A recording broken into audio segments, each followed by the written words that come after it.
السلام علیکم ناظرین، اس ایپیسوڈ کے آغاز میں ہم دیکھتے ہیں صلاح الدین کی ایک بہت بڑی فوج بازنطینی فوج کے سامنے کھڑی تھی۔ بازنطینی فوج کا کماندار وہاں پر لوٹ گیا تھا، وہ اپنی نعرے بازی کر رہے تھے۔ ادھر صلاح الدین کے سپاہی بھی اللہ اکبر کے نعرے بلند کر رہے تھے۔ اتنے میں ہی ایک بہت بڑی جنگ کا آغاز ہو جاتا ہے۔ صلاح الدین کے سپاہی وہاں پر بازنطینیوں پر حملہ کر دیتے ہیں اور ان کو وہاں پر ختم کرنے لگتے ہیں۔ ادھر شاٹیلون بھی بے دردی سے سپاہیوں کو شہید کر رہا تھا۔ صلاح الدین وہاں پر قدس کی فتح کے لیے کافی زیادہ پرجوش دکھائی دیتے ہیں اور وہاں پر موجود تمام بازنطینیوں کو ختم کرتے ہوئے آگے بڑھ رہے تھے۔ ان کے ہمراہ ان کے بھائی بورو بھی موجود تھے، جو کہ پردوش دلی سے وہاں پر سپاہیوں کو ختم کر رہے تھے اور جہنم واصل کرتے جا رہے تھے۔ گوکبرو بھی وہاں پر کافی پھرتیلا نظر آ رہا تھا اور ایک ہی وار میں دو تین سپاہیوں کو ختم کرتا نظر آ رہا تھا۔ کاراکوش کے تو کیا ہی کہنے تھے، جو کہ اپنے تیر کمان لیے وہاں پر سپاہیوں کو ختم کر رہا تھا۔ کاراتیگن جو کہ سلطان صلاح الدین کا ساتھ دے رہا ہے، وہ بھی کافی وہاں پر جوان مردی سے مقابلہ کرتا دکھائی دیتا ہے۔ اس طرح سے سپاہی وہاں پر کافی گرم جوشی سے سپاہیوں کو ختم کر رہے تھے، کیونکہ ان کو وہاں پر قدس کی فتح حاصل کرنی تھی، جس کے لیے ان سب کی یہاں پر جدوجہد تھی۔ بازنطینی سپاہیوں کی تعداد میں بھی کافی تیزی سے کمی دیکھنے کو ملتی ہے۔ ادھر دوسری جانب شہزادی ماریا کافی پریشان تھی، اپنے آیا کے پاس آ کر کہتی ہے تیار ہو جاؤ فیلی، ہم جا رہے ہیں۔ فیلی کہتی ہے ہم کہاں جا رہے ہیں میری آقا؟ ماریا کہتی ہے یہاں سے دور، بیت المقدس سے، تم چاہے کچھ بھی کرو، تم کبھی میرا گھر نہیں رہی۔ اور اب دیکھو وہ اپنے بازو پھیلا رہی ہے، صلاح الدین کا انتظار کر رہی ہے۔ کیا تم یہ نہیں دیکھ رہی ہو کہ صلاح الدین کی منتظر ہے؟ اب سب ختم ہو چکا ہے۔ ماریا کو وہاں پر اپنی شکست نظر آ رہی تھی کہ صلاح الدین قدس فتح کر ہی لے گا۔ ادھر دوسری جانب میدان جنگ میں صلاح الدین اور اس کے سپاہی کافی تیزی سے فتح یاب ہوتے نظر آ رہے تھے اور بازنطینی سپاہیوں کا خاتمہ کر رہے تھے۔ ادھر بورو بھی اپنے پاس بازنطینی سپاہیوں کی ڈھیروں لاشیں لیے کھڑا تھا۔ وہاں پر بہت سے سپاہی ختم ہوئے نظر آ رہے تھے۔ بورو وہاں پر میدان جنگ کا منظر دیکھتا ہے، جہاں پر اس کو اپنے سپاہی جوان مردی سے مقابلہ کرتے نظر آ رہے تھے۔ ادھر گوکبرو بھی کھڑا تھا، وہاں پر مسلسل اللہ اکبر کی صدائیں بلند ہو رہی تھی۔ ادھر پیچھے لوٹ گئے اپنی بچ جانے والی فوج کے ساتھ کھڑا تھا۔ اس نے پوری فوج وہاں پر صلاح الدین کے سپاہیوں پر نہیں بھیجی تھی، بلکہ کچھ فوج اس کے ہمراہ کھڑی تھی۔ لوٹ گئے دیکھ کر کہتا ہے لیون تم محافظوں کی یونٹ کے ساتھ یہیں پر رکو، میں میدان سے دور جا رہا ہوں۔ لیون کہتا ہے لیکن میرے آقا، اگر آپ اپنے سپاہیوں کو چھوڑ دیں گے، اگر بادشاہ ہی چلا جائے گا۔ اتنے میں ہی لوٹ گئے اس کا گربان پکڑتا ہے اور غصے میں کہتا ہے کسی نے تم سے رائے نہیں مانگی ہے، فوراً میدان جنگ میں جاؤ، میدان میں رہو اور لڑائی جاری رکھو۔ جس کے بعد لوٹ گئے وہاں پر اپنی شکست دیکھتا ہوا وہاں سے فرار ہونے لگتا ہے اور اپنے سپاہیوں کو چھوڑ کر بھاگنے لگتا ہے۔ لیون اس کو جاتا دیکھ رہا تھا اور کہہ رہا تھا ہم ایسے بادشاہ کے لیے مریں گے جو کہ خود کو بچانے کے لیے بھاگ گیا ہے اور اپنے سپاہیوں کو دشمن کے رحم و کرم پر چھوڑ گیا ہے، لعنت ہے، ہم نکل رہے ہیں، چلو میرے سپاہیوں۔ جس کے بعد وہ لوگ وہاں سے آگے بڑھنے لگتے ہیں اور وہاں پر سپاہیوں پر حملہ کر دیتے ہیں۔ ادھر لوٹ گئے گھوڑے پر سوار مسلسل پیچھے کی جانب بھاگ رہا تھا۔ ادھر میدان جنگ کے اندر سپاہیوں کا خاتمہ ہو رہا تھا۔ کاراتیگن بھی وہاں پر لوٹ گئے کو بھاگتا دیکھتا ہے، لوٹ گئے کو کہتا ہے بادشاہ بھاگ رہا ہے، چلو اس کے پیچھے چلتے ہیں۔ سپاہی اس کے پیچھے بھی جانے لگتے ہیں۔ ادھر صلاح الدین بھی کھڑے تھے اور چند بچ جانے والے سپاہیوں کو ختم کرنے لگتے ہیں۔ ناظرین کرام، دونوں جانب بہت زیادہ بھاری نقصان اٹھایا جاتا ہے۔ ادھر صلاح الدین کے بہت سے جواں مردی سے مقابلہ کرنے والے سپاہی شہید ہو جاتے ہیں۔ اس طرح سے شاٹیلون بھی اپنے سپاہیوں کے ساتھ لڑ رہا تھا۔ بازنطینی بھی بہت سے کمانڈر وہاں پر مارے جا چکے تھے۔ ادھر دوسری جانب ہم دیکھتے ہیں شاٹیلون بھی تیز دھار تلوار کی مدد سے تلوار کو بورو کے سینے میں گھونپ دیتا ہے۔ بورو بھی وہاں پر شدید زخمی ہو چکا تھا۔ صلاح الدین دور کھڑے دیکھ رہے تھے اور بورو کو زور سے آواز لگاتے ہیں۔ بورو کہتا ہے میں قسم کھاتا ہوں کہ تم ہارو گے، پھر تمہیں ہماری غضب کی آگ جلا کر راکھ کر دے گی اور تم مکمل طور پر مٹا دیے جاؤ گے۔ یہ سن کر شاٹیلون تلوار کو مزید آگے کرتا ہے اور اس کو شدید زخمی کر دیتا ہے، جس کے بعد وہ تلوار کو باہر نکال کر دوبارہ سے اس کو وہاں پر شدید زخمی کرتا ہے۔ صلاح الدین مسلسل سامنے آنے والے سپاہیوں کو ختم کرتے ہوئے آگے بڑھتے جا رہے تھے اور اپنے بھائی بورو کی جانب جاتے ہیں۔ اس طرح سے بورو بھی میدان جنگ میں گر جاتا ہے اور وہ بھی وہاں پر شہید ہونے کے دہانے پر تھا۔ اس طرح سے صلاح الدین کے سپاہیوں کو بھی وہاں پر بہت بھاری نقصان اٹھانا پڑتا ہے اور کافی عزیزوں کی شہادت وہاں پر ہو جاتی ہے۔ ادھر دوسری جانب لوٹ گئے جنگل کے اندر مسلسل آگے بھاگ رہا تھا، اس کو وہاں پر اپنی شکست نظر آ رہی تھی۔ اتنے میں ہی وہ ایک مقام پر جا کر رک جاتا ہے، سامنے سے صلاح الدین کے سپاہی آ کر اسے گھیرے میں لے لیتے ہیں۔ ادھر دوسری جانب میدان جنگ کا منظر دکھایا جاتا ہے، جہاں پر بازنطینیوں کو ایک بہت بری شکست ہوتی ہے۔ ادھر دوسری جانب ہم دیکھتے ہیں شاٹیلون کھڑا ہوا کہہ رہا تھا مجھے اسی دن تمہیں پھانسی دے دینی چاہیے تھی، اگر تم نے صلح بگاڑنے کی قیمت چکائی ہوتی تو ہم آج اس حال میں نہ ہوتے۔ تو ہی تھا نا جو اس تخت پر بیٹھا تھا۔ وہاں پر شاٹیلون کھڑا لارڈ گائے کو اس سب کا قصوروار ٹھہرا رہا تھا۔ وہ لوگ وہاں پر قید میں تھے۔ شاٹیلون کہتا ہے تم ہی تھے نا جس نے یہ تخت کا تاج پہنا تھا، لیکن ظاہر ہے کہ تیرے لیے پھانسی کا پھندا بہت سخت ہے، تو تکیے سے ہی مسئلے حل کر سکتا ہے۔ یہ نہ سمجھنا کہ مجھے خبر نہیں ہے، ہم ایک دوسرے سے بہت مشابہ ہیں، لیکن ہمارے درمیان فرق صرف ایک ہے اور وہ ہے بہادری۔ مجھے پیاس لگی ہے، جاؤ مجھے پانی لا کر دو۔ سپاہی وہاں پر کھڑا تھا۔ لارڈ گائے کہتا ہے مجھے پانی کا پیالہ دو۔ شاٹیلون کہتا ہے یہ مسلمانوں کی روایت ہے۔ لارڈ گائے کہتا ہے قیدی کو صرف اسی وقت پانی دیا جاتا ہے جب معاف کرنے کا فیصلہ کیا جائے۔ شاٹیلون کہتا ہے تو پھر اب ہمیں صلاح الدین ہی پانی دے سکتا ہے۔ ایسے ہوتے ہیں نا بادشاہ۔ ادھر ہم دیکھتے ہیں بہت سے شہداء کی لاشیں تھیں۔ ادھر بورو کی لاش بھی موجود تھی، اور ساتھ ہی ساتھ ایک اور سپاہی شہید ہو چکا تھا، اس کی بھی لاش موجود تھی۔ گوکبرو کہتا ہے میرے پیارے بھائی، اے میرے ساتھی، اے ہمارے بھائی، اگر تم ہم سب میں سے عقل مند تھے۔ کاراکوش کہتا ہے اب ہمارے پاس تمنا کے سوا کوئی راستہ نہیں بچا ہے گوکبرو۔ ہماری رفاقت صرف دنیاوی نہیں تھی، ہم انشاءاللہ آخرت میں ملاقات کریں گے۔ اتنے میں ہی صلاح الدین وہاں پر پہنچتے ہیں۔ اس ایپیسوڈ کا اختتام یہیں پر ہو جاتا ہے۔ اگر آپ کو یہ ایپیسوڈ پسند آئے تو ویڈیو کو لائک کر کے چینل کو سبسکرائب کر دیں۔ ملاقات ہوگی نیکسٹ ویڈیو میں، تب تک کے لیے اپنا خیال رکھیں، دعاؤں میں یاد رکھیں۔ اللہ نگہبان۔ اب بگاڑنے کی قیمت چکائی ہوتی تو ہم آج اس حال میں نہ ہوتے۔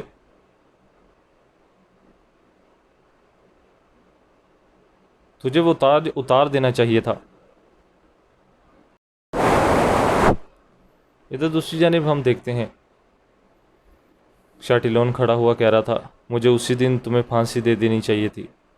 اگر تم نے صلح بگاڑنے کی قیمت چکائی ہوتی تو ہم آج اس حال میں نہ ہوتے۔ تو ہی تھا نا جو اس تخت پر بیٹھا تھا۔ وہاں پر شاٹیلون کھڑا لارڈ گائے کو اس سب کا قصوروار ٹھہرا رہا تھا۔ وہ لوگ وہاں پر قید میں تھے۔ شاٹیلون کہتا ہے تم ہی تھے نا جس نے یہ تخت کا تاج پہنا تھا، لیکن ظاہر ہے کہ تیرے لیے پھانسی کا پھندا بہت سخت ہے، تو تکیے سے ہی مسئلے حل کر سکتا ہے۔ یہ نہ سمجھنا کہ مجھے خبر نہیں ہے، ہم ایک دوسرے سے بہت مشابہ ہیں، لیکن ہمارے درمیان فرق صرف ایک ہے اور وہ ہے بہادری۔ میرا اگلا خشک رہا ہے، مجھے پیاس لگی ہے، جاؤ مجھے پانی لا کر دو۔ سپاہی وہاں پر کھڑا تھا۔ لارڈ گائے کہتا ہے مجھے پانی کا پیالہ دو۔ شاٹیلون کہتا ہے یہ مسلمانوں کی روایت ہے۔ لارڈ گائے کہتا ہے قیدی کو صرف اسی وقت پانی دیا جاتا ہے جب معاف کرنے کا فیصلہ کیا جائے۔ شاٹیلون کہتا ہے تو پھر اب ہمیں صلاح الدین ہی پانی دے سکتا ہے۔ ایسے ہوتے ہیں نا بادشاہ۔ ادھر ہم دیکھتے ہیں بہت سے شہداء کی لاشیں تھیں۔ ادھر بورو کی لاش بھی موجود تھی، اور ساتھ ہی ساتھ ایک اور سپاہی شہید ہو چکا تھا، اس کی بھی لاش موجود تھی۔ گوکبرو کہتا ہے میرے پیارے بھائی، اے میرے ساتھی، اے ہمارے بھائی، اگر تم ہم سب میں سے عقل مند تھے۔ گوکبرو کہتا ہے کاراکوش کہتا ہے اب ہمارے پاس تمنا کے سوا کوئی راستہ نہیں بچا ہے گوکبرو۔ ہماری رفاقت صرف دنیاوی نہیں تھی، ہم انشاءاللہ آخرت میں ملاقات کریں گے۔ اتنے میں ہی صلاح الدین وہاں پر پہنچتے ہیں۔ اس ایپیسوڈ کا اختتام یہیں پر ہو جاتا ہے۔ اگر آپ کو یہ ایپیسوڈ پسند آئے تو ویڈیو کو لائک کر کے چینل کو سبسکرائب کر دیں۔ ملاقات ہوگی نیکسٹ ویڈیو میں، تب تک کے لیے اپنا خیال رکھیں، دعاؤں میں یاد رکھیں۔ اللہ نگہبان۔ بڑے ہجوم کی صورت میں محل کے دروازے پر لوگ اکٹھے ہو گئے ہیں۔ صلاح الدین کہتا ہے وہ کیا چاہتے ہیں؟ خلیل کہتا ہے مجھے معاف کر دیں، میں ان کی مانگیں نہیں بتا سکتا۔ صلاح الدین کہتا ہے وہ کیا چاہتے ہیں؟ خلیل کہتا ہے اللہ معاف کریں، تمہارے وزیر کا سر چاہتے ہیں، یہ کہہ رہے ہیں۔ وزیر کافی غصے میں کھڑے ہوتے ہیں۔ شہزادے مودود کہتے ہیں رک جاؤ صلاح الدین۔ صلاح الدین کہتا ہے کیسے رکوں شہزادے مودود، آپ نے سنا نہیں؟ مودود کہتا ہے میں نے سن لیا ہے، اسی لیے کہہ رہا ہوں کہ باغیوں کے سامنے سر بھی مت دکھانا۔ قاضی فاضل کہتے ہیں شہزادے مودود ٹھیک کہہ رہے ہیں، آپ کی حفاظت یہی مناسب ہے وزیر حضرت۔ مودود کہتا ہے محل کے دروازے پر کھڑے ہو کر وزیر کے سر کا مطالبہ کرنے کا کیا مطلب ہے، ہم انہیں بتاتے ہیں۔ جس کے بعد مودود وہاں سے روانہ ہوتا ہے۔ ادھر باہر بہت سے لوگ موجود تھے اور سامنے سپاہی کھڑے تھے اور ان کے ساتھ لڑ رہے تھے۔ اتنے میں ہی شہزادہ مودود وہاں پر پہنچتے ہیں۔ مودود کہتے ہیں شہر کے سپاہیوں کو ترتیب دو، انہیں ہر حال میں نظم و ضبط برقرار رکھنا ہوگا۔ بھائی بورا کہتا ہے ٹھیک ہے جناب عالی، اپنے دوستوں کو بھی، کیا ہم اپنے دستوں کو بھی تعینات کر دیں؟ مودود کہتا ہے انہیں گھیراؤ تنگ کرنے کے لیے کہو، کسی کو گزرنے نہیں دیں گے۔ جس کے بعد وہ لوگ وہاں پر ٹوٹ پڑتے ہیں۔ سپاہی وہاں پر تیزی سے آگے بڑھ رہے تھے۔ آدمی کہتا ہے خلیفہ کے بوئے گئے اختلافات کے بیچ سانپ کی طرح محل کے دروازے تک پہنچ گئے ہیں۔ مودود کہتا ہے اس سانپ کی دم خلیفہ کے محل میں ہے، انشاءاللہ اس دم کو کاٹ پھینکیں گے۔ ادھر دوسری جانب خلیفہ بیٹھے کہہ رہے تھے کیا تم آوازیں سن رہے ہو راکیف؟ تاجر راکیف کہتا ہے کانوں کو فتح کی بشارتیں سننے کا عادی بننے کا وقت آ گیا ہے خلیفہ حضرت۔ خلیفہ کہتا ہے وہ خطبہ کبھی نہیں پڑھا جائے گا۔ ادھر باہ مودود کا آدمی کہتا ہے ہجوم کو دور رکھو، چلو شاباش۔ سپاہی آگے بڑھنے لگتے ہیں اور لوگوں کو دھکم پیل سے پیچھے کرنے لگتے ہیں۔ آدمی کہتا ہے تم کہاں پر جا رہے ہو، کیا تم نے سنا نہیں ہے؟ سپاہی کہتے ہیں ہم وزیر شاہور کے سپاہی ہیں، وہ نہیں ہیں جو ہم خلیفہ کا ساتھ دیں گے۔ ایک آدمی کہتا ہے سپاہیوں نے بھی وزیر کو چھوڑ دیا ہے، اب ہماری فتح قریب ہے، چلو شاباش۔ وہ لوگ وہاں پر حملہ کر دیتے ہیں۔ آدمی کہتا ہے سپاہیوں نے صف بدل لی ہے جناب علی، مجھے ڈر ہے کہیں کچھ ہو نہ جائے۔ مودود کہتا ہے انہیں جانے دو بھائی بورا، ہمیں ذرا سی مصیبت پر صف بدلنے والے نہیں، وفادار سپاہیوں کی ضرورت ہے۔ جس کے بعد مودود بھی اپنی تلوار نکال لیتا ہے اور بھائی بورا اور اپنے آدمی کے ساتھ مل کر وہاں پر لوگوں پر حملہ کر دیتا ہے۔ ادھر ہم دیکھتے ہیں دوسری جانب جنگل میں ایک سپاہی کہہ رہا تھا میں ساری رات حملے کے بارے میں سوچتا رہا، شمال سے قلعے پر حملہ کرنے کے سوا کوئی چارہ نہیں ہے، ہماری تعداد بہت زیادہ کم ہے، ایسا حملہ یارو کی کہتا ہے کوئی اور منصوبہ ہے تو بتاؤ۔ جس کے بعد وہ دروازے کی جانب سامنے دیکھ کر کہتا ہے اگر قاہرہ سے مدد منگوا لیں گے تو یہ کام ہم خود سر انجام دیں گے۔ یارو کی کہتا ہے صلاح الدین کے آدمیوں کے ساتھ ہی قاہرہ لوٹوں گا، جان بازوں کو تیار کرو۔ اتنے میں ہی سامنے سے دروازہ کھلتا ہے، سپاہی دیکھ کر کہتا ہے امیر محترم کچھ لوگ آئے ہیں۔ جس کے بعد کچھ لوگ اندر داخل ہوتے ہیں، انہیں دیکھ کر یارو کی کہتا ہے یہ بالیان ہے، صلاح الدین کا کافر دوست ہے۔ آدمی کہتا ہے چلیں قلعے میں داخل ہوتے ہیں۔ یارو کی کہتا ہے ہم انتظار کریں گے، صلاح الدین کی مدد سے حاصل کیے گئے تخت کا حق ادا کرتا ہے یا نہیں دیکھتے ہیں۔ ادھر اندر ہم دیکھتے ہیں مودود اپنے آدمیوں کے ساتھ بغاوت پھیلانے والے آدمیوں کے ساتھ لڑ رہے تھے اور شہوار کے سپاہیوں کو بھی ختم کر رہے تھے، ان کو وہاں پر مسلسل جہنم واصل کر رہے تھے۔ ایک آدمی کہتا ہے وزیر کا سر ہمارے نیزوں پر چڑھے گا، چلو شاباش آگے بڑھو۔ وہ وہاں پر مسلسل آگے بڑھ رہے تھے۔ بھائی بورا کہتا ہے ان کی تعداد بڑھتی جا رہی ہے جناب، ہم مقابلہ نہیں کر سکیں گے۔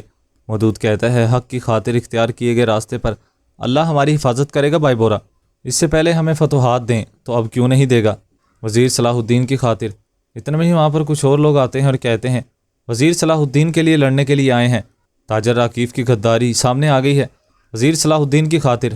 یہ دیکھ کر آدمی کافی حیران ہو جاتے ہیں اور وہ لوگ وہاں سے بھاگنے لگتے ہیں۔ بھائی بورا کہتا ہے یہ آنے والے اللہ کی جانب سے بھیجے گئے ہیں۔ مودود کہتا ہے اللہ کی جانب سے ہی بھیجے گئے ہیں بھائی بورا۔ جس کے بعد وہ مزید آگے بڑھنے لگتے ہیں اور ان پر حملہ کر دیتے ہیں۔ ادھر دوسری جانب ہم دیکھتے ہیں کونت کھڑی کہہ رہی تھی آج آپ کی آمد کا سبب کیا ہے؟ کونت بالیان کہتا ہے سب سے پہلے ہمارا مشترکہ دشمن شاٹیلیون۔ کونت کہتی ہے صلاح الدین اپنا وعدہ پورا کرتا تو اب یہ مسائل نہ دیکھنے پڑتے۔ بالیان کہتا ہے وزیر صلاح الدین اپنے وعدے کیسے نبھاتے ہیں، بار بار دیکھ چکا ہوں ملکہ، مجھے یقین ہے کہ اگر معقول وجہ نہ ہوتی تو شاٹیلیون کبھی ایسا نہ کرنے دیتے۔ کونت کہتی ہے تمہارے لیے کیا کر سکتی ہوں بالیان کہتا ہے میں نے سلطان نور الدین سے معاہدہ کیا ہے، شاٹیلیون کی طاقت توڑ دینے والی معلومات کی ضرورت ہے۔ ملکہ کہتی ہے میں سمجھ نہیں پائی، تم مسلمانوں کے ساتھ تعاون کر کے میرا قلعہ ان کے حوالے کرنا چاہتے ہو؟ بالیان کہتا ہے آپ کو حقائق دیکھنے ہوں گے ملکہ، امارلک نے آپ کو کافی پہلے چھوڑ دیا تھا، بدقسمتی سے آپ کا قلعہ اب شاٹیلیون کا ہے، کم از کم اب سلطان نور الدین کی مدد کے بغیر نہ آپ کرک میں اور نہ ہی میں ابیلین میں رہ سکتا ہوں، لہٰذا دیکھو یہ کشمیر سے آیا ہے۔ کاراتگن کہتا ہے یہ کیا ہے؟ پوری دکان میں نرم و نازک کپڑے کس لیے ہیں؟ یہ کیا ہے؟ کیا آپ گیدڑوں کے لیے ریشمی کپڑے سی کر دیں گے؟ جمشید کہتا ہے ایک منٹ کاراتگن، ایسا مت سوچو، جنت سے نکالے جانے کے بعد انسان کی سب سے بڑی ضرورت کیا ہے؟ کپڑے کا ایک ٹکڑا، یہ ہمیشہ قیمتی ہے، یعنی کہ مستقبل مال، اس کی تجارت کی جا سکتی ہے اور ایسی آمدنی کا ذریعہ کبھی ختم نہیں ہوتا ہے۔ میری بات سنو۔ کاراتگن وہاں سے کپڑے اٹھا کر پھینکتا ہے اور کہتا ہے جاؤ، اب مجھے تانے بانے جتنا مت سکھانے بیٹھ جانا۔ جمشید کہتا ہے یہ میری دکان کا کیا کر دیا ہے؟ کاراتگن کہتا ہے بتاؤ کیا ہم درزی ہیں؟ کپڑے کے لیے درزی کی ضرورت نہیں ہوتی ہے، مجھے خوشبو چاہیے، خوشبو۔ راہیہ کی موجودگی میں دکان بہت خوبصورت تھی، اس کے پاس جادو تھا اور اب پورے بازار کی طرح بیکار ہے، کپڑا ہی کپڑا، ہر جگہ پر کپڑا ہے، مجھے خوشبو چاہیے، خوشبو، کستوری، عنبر، ماروا، اور جب انہیں سونگھوں تو گویا خوابوں کی گہرائیوں میں غوطہ لگا دوں، اسی میں گم ہو جاؤں۔ لیکن یہ کیا ہے؟ جمشید کہتا ہے خوشبو کا کام ملکہ میلا جانتی تھی، ہم نہیں جانتے، اور اللہ نہ کرے اگر وہ دکان کھولی ہوتی تو تم 2 دن میں سارا سامان پی جاؤ گے۔ کاراتگن کہتا ہے بکواس، ایک بار پھر چکھ لی تو تمہیں خوشبو پینے والا لگتا ہوں میں؟ جمشید کہتا ہے نہیں، یہ ٹھیک نہیں ہے۔ کاراتگن کہتا ہے مجھے خوشبو ہی چاہیے، میں خوشبو بیچوں گا۔ اتنے میں ہی وہاں پر ایک آدمی آ کر کہتا ہے تم جنگجو آدمی کاراتیگن، نہ ہی خوشبو اور نہ ہی کپڑا، تم پر تلوار اور ذرہ سجتی ہے۔ کاراتیگن کہتا ہے کیا بات ہے، دیکھو تو صحیح سے، ریشم پوش گیدڑوں کا بادشاہ آ گیا ہے، تمہیں کیا ہوا ہے؟ غلام چلے گئے، کھیل ختم ہو گیا، پیسہ ہضم ہو گیا، سڑک پر آ گئے ہو نا؟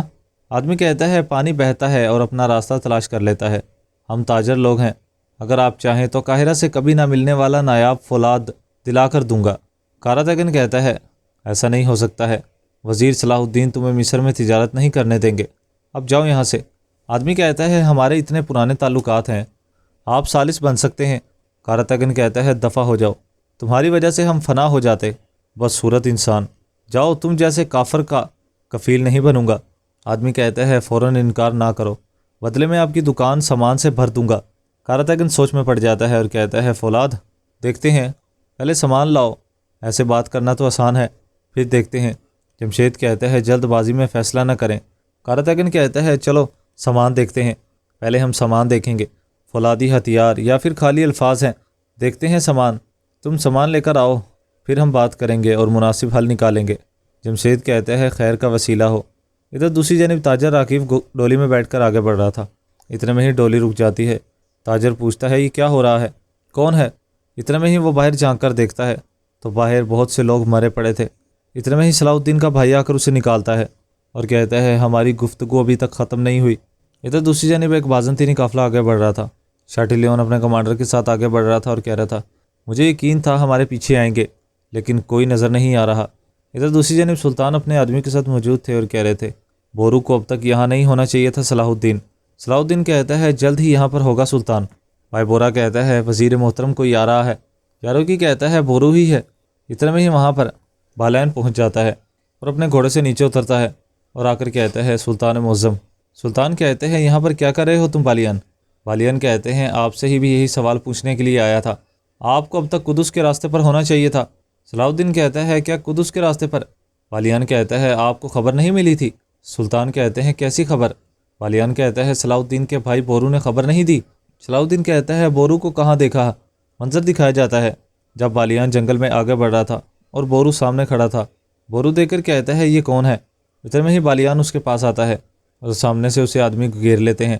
بالیان پوچھتا ہے تم کون ہو اور کیا چاہتے ہو؟ بورو کہتا ہے دراصل تم کون ہو؟ بالیان کہتا ہے لگتا ہے کہ صلاح الدین کے سپاہیوں میں سے ہی ہو، میرے راستے سے ہٹو، اس سے ملنا ضروری ہے۔ بورو پوچھتا ہے بتاؤ کون ہو تم؟ اور پھر بالیان کہتا ہے میں کونت بالیان ہوں، ایبیلین کا۔ اس کے بعد بورو آگے آ کر کہتا ہے تو تم بالیان ہو، بتاؤ میرے بھائی تک کیوں پہنچنا چاہتے ہو؟ بالیان کہتا ہے تو تم صلاح الدین کے بھائی ہو۔ بورو کہتا ہے ہاں، جو کہنا ہے مجھے کہہ سکتے ہو۔ بالیان نے کہا تھا آپ غلط جگہ پر راکیف کا انتظار کر رہے ہیں، وہ 2 گاڑیاں لے کر نکلے تھے اور آپ خالی گاڑی کے پیچھے ہیں۔ اس طرح سے بورو کو اس نے سب کچھ بتا دیا تھا۔ ادھر بالیان کہہ رہا تھا میں تبادلے کے مقام پر نہیں آ سکتا تھا، چنانچہ بورو کو خبر دینے کا فیصلہ کیا، اور پھر واپسی پر کچھ بے چینی محسوس ہوئی تو راکیف کو آپ کے پاس دیکھنے چلا آیا، کچھ بے چینی محسوس ہوئی تھی۔ صلاح الدین کہتا ہے یعنی کہ بورو راکیف کو حاصل کرنے کے لیے قدس کے راستے پر ہی ہوگا۔ سلطان کہتے ہیں اس معاملے میں کوئی تو بات ہے۔ صلاح الدین کہتا ہے سلطان ہمیں فوراً حرکت کرنی ہے، اس کے بعد وہ ہمارے لوگوں کو ثابت قدم رکھے، اگر میں کرک نہ جاتا تو شاید ایسا نہ ہوتا۔ سلطان کہتے ہیں یاروں کی تقدیر الہی یہی ہے، ہماری گردنیں اس کے تابع اور ہاتھ بندھے ہوئے ہیں۔ یارکی کہتے ہیں تقدیر پر ہمارا مکمل ایمان ہے سلطان حضرت، لیکن دیکھیں ایک اور ایوبی آیا اور ہم پر ایک نئی آفت ٹوٹ پڑی، اگر اجازت دے تو میں تحقیقات۔ سلطان کہتے ہیں اس معاملے میں ذمہ داری صلاح الدین پر ہے اور تم کچھ وقت یہیں پر قیام کرو گی یارکی۔ ادھر دوسری جانب جنگل میں ہم دیکھتے ہیں تاجر راکیف اپنے آدمیوں کے ساتھ آگے بڑھ رہا تھا۔ صلاح الدین کا بھائی پوچھتا ہے تاجر کتنا راستہ بچا ہے؟ تاجر راکیف کہتا ہے زیادہ نہیں ہے، جلد ہی کاروان سرائے پہنچ جائیں گے۔ بورو پوچھتا ہے اپنے قدم پھونک کر رکھو تاجر، میری تلوار کی دھار پر چل رہے ہو، تمہاری منزل یا سلامتی ہے یا تا قیامت عذاب ہے؟ راکیف کہتا ہے تمہارا خون جوش مار رہا ہے، صاف پتہ چل رہا ہے، تلوار بھی دھاری دار ہے، لیکن یقین رکھو میں بھی کوئی مبتدی نہیں ہوں، پہلی بار موت کا سامنا نہیں کر رہا۔ بورو کہتا ہے موت کی بات کس نے کی ہے تاجر؟ تمہارا وہ حال کر دوں گا کہ ہر سانس کے ساتھ موت کی تمنا کرو گے۔ جس کے بعد وہ آگے بڑھنے لگ جاتے ہیں۔ ادھر دوسری جانب شہنشاہ مارلک کھڑے کہہ رہے تھے جبکہ تاجر راکیف ہمارے پاس نہیں ہے تو ماریا کو مینوس کی مدعو نہیں کر سکتے ہیں۔ ولیم کہتا ہے جناب علی میں پہلے ہی پیغام بھیج چکا ہوں۔ شہنشاہ کہتے ہیں خداوند ہماری مدد فرما۔ اتنے میں ہی لارڈ گائے پہنچ کر کہتا ہے جناب علی اگر اجازت دے تو فوراً بورو اور راکیف کے پیچھے جانا چاہوں گا، ان کے لیے خصوصی دستہ تیار کیا ہے۔ شہنشاہ اگر کہتا ہے اس بورو نامی بچے نے تمہیں ایک بار شکست دی ہے، اگر دوسری بار ایسا ہوا، لارڈ گائے کہتا ہے اب ایسا نہیں ہوگا، راکیف کو آپ کے پاس لے کر آؤں گا، آپ بالکل بھی شک نہ کریں۔ شہنشاہ کہتے ہیں یاد رکھو لارڈ گائے، یہ اپنی کچلی گئی عزت بحال کرنے کا آخری موقع ہے۔ ادھر دوسری جانب صلاح الدین ایک سرائے میں موجود تھے۔ خلیل آ کر کہتا ہے اندر نہیں ہے وزیر محترم۔ صلاح الدین کہتا ہے یقیناً ہمارے قابو آ جائیں گے۔ اتنے میں وہاں پر استیز پہنچ کر کہتا ہے وزیر محترم بورو کے پاس آنے سے قبل قاہرہ سے یمن جانے والے راستے میں کچھ واقعات پیش آئے ہیں۔ صلاح الدین کہتا ہے کیسے واقعات؟ استیز کہتا ہے بہت سے غلام تاجروں کو پکڑ لیا گیا ہے، کچھ مارے گئے ہیں۔ اس واقعے سے علاقے میں زبردست کھلبلی مچ گئی ہے۔ صلاح الدین کہتا ہے کیا بورو نے غلاموں کے تاجروں کو قتل کیا ہے؟ استیز نام میں اپنا سر ہلاتا ہے۔ صلاح الدین کہتا ہے بورو نے یمن کے راستے میں غلاموں کے تاجروں کو جس وجہ سے قید کیا تھا، راکیف کو بھی اسی وجہ سے پکڑا ہوگا، ان کا کوئی نہ کوئی مقصد تو ہوگا۔ اتنے میں وہاں پر دوسرے سپاہی پہنچتے ہیں اور کسی کو ساتھ لے کر آتے ہیں۔ سپاہی کہتا ہے آ جاؤ الیسا۔ صلاح الدین کہتا ہے کیا تم نے کچھ پوچھنا ہے؟ اتنے میں ہی الیسا آ کر کہتا ہے جانتا تھا کسی دن آپ کے کام آؤں گا وزیر حضرت۔ ادھر دوسری جانب جنگل میں بہت سے بازنطینی سپاہی موجود تھے اور کسی چیز کا سراغ لگا رہے تھے۔ وہاں پر لارڈ گائے ان کے ہمراہ موجود تھا۔ لارڈ گائے کہتا ہے یہ عطر کی شیشی راکیف کی ہی ہے، محل میں کھانے کے دوران تیز خوشبو سونگھی تھی، اغوا کے مقام سے یہاں تک کا سراغ تو مل گیا ہے، وہ دوسرا راستہ استعمال نہیں کر سکتے ہیں، یقیناً ان کا کوئی مقصد ہے، کسی کاروان سرائے میں رک گئے ہوں گے۔ اہم سوال یہ ہے کہ وہ کن علاقوں سے گزر رہے تھے۔ ادھر دوسری جانب صلاح الدین پوچھ رہے تھے یمن کے راستے میں مارے گئے غلاموں کے تاجروں کے بارے میں معلومات ہے؟ آدمی کہتا ہے سنا ہے کہ وہاں پر بہت بڑا قتل عام ہوا ہے، ہمیں بتایا گیا کہ ہوشیار رہیں۔ صلاح الدین کہتا ہے ان لوگوں کو کیوں مارا گیا ہوگا؟ دوسرا آدمی کہتے ہیں کہ دو خاص غلاموں کی تلاش میں تھے وزیر حضرت۔ بھائی بورا پوچھتا ہے وہ غلام کون ہے اور ان کی خصوصیات کیا ہیں؟ آدمی کہتا ہے لیکن اس قسم کے غلام خصوصی دکانوں میں خریدے اور بیچے جاتے ہیں، آپ وہاں سے مناسب معلومات حاصل کر سکتے ہیں۔